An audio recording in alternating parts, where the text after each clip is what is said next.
Hey guys, welcome back to my mini vlog. तो finally Shivratri के दिन शाम को मैं रेस्ट करके उठी। उसके बाद मेरा पार्सल आ गया था। तो ये पार्सल सीक्रेट है, ये अभी मैं आपसे शेयर नहीं कर सकती हूँ, लेकिन जल्द ही शेयर करूँगी। फिर उसके बाद मैंने अपने रूम की डस्टिंग नहीं की थी सुबह, तो मुझे अभी टाइम मिला तो इसलिए मैंने अपनी रूम की डस्टिंग अभी की। तो जल्दी जल्दी से मैंने सब कुछ अच्छे से साफ़ किया और फिर उसके बाद मैंने रूम में झाड़ू मारी, क्योंकि मैंने अपने रूम में झाड़ू नहीं मैंने सुबह हर जगह की डस्टिंग कर ली थी सिवाय अपने रूम को छोड़ कर के, बिकॉज़ मैं अपने रूम में कभी भी कर सकती हूँ। तो इस वजह से मैंने सोचा कि शाम को मैं अपने रूम में कर लूँगी।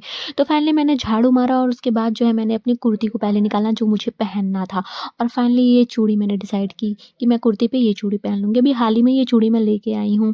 फिर उसके बाद जो है मैंने अपने रूम में पोछा मारा।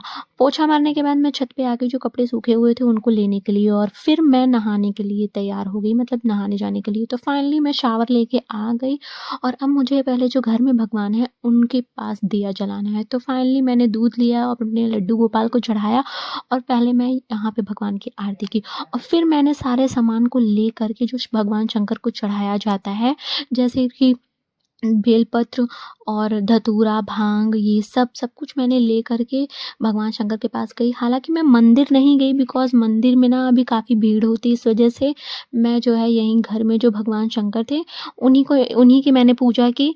तो फाइनली जो है मैंने सब कुछ ले लिया था चढ़ाने के लिए, क्योंकि शाम के टाइम सब कुछ अवेलेबल हो गया था। सुबह इसलिए नहीं था क्योंकि सुबह बहुत ज़्यादा अंधेरा था, तो इस वजह से कोई सामान नहीं आ पाया था। तो फाइनली देखिए शाम को मैंने सब कुछ तैयारी कर ली और फिर मैंने भगवान शंकर की इस तरीके से पूजा की, और फिर उसके बाद मैंने अक्षत भी उन्हें चढ़ाया। मतलब जिस तरीके से अक्षत चढ़ाना चाहिए, एक-एक अक्षत जो होते हैं पूरे के पूरे जो टूटे ना हो, तो मैंने वो अक्षत श्री शिवाय नमस्तुभ्यम कह के मैंने चढ़ाया भगवान शंकर को, और फिर मैंने अपने हबी जी का पैर छुआ, और फिर उसके बाद जो है मैंने अपने फादर इन लॉ और मदर इन लॉ का भी पैर छुआ, और फिर उसके बाद मम्मी ने चाय चढ़ाया हुआ था पहले से ही, तो इस वजह से मैं गई जल्दी से चाय को छानी, और फिर उसके बाद अपने देवर जी को भी दी और खुद भी ली, मम्मा और पापा को भी दिया और हबी जी को भी दिया। फिर उसके बाद मम्मी ने ये प्रसाद दिया जो कि मेरी सिस्टर इन लॉ के यहाँ से आया हुआ था। उनके यहाँ रुद्राभिषेक था भगवान शंकर का, तो इसलिए।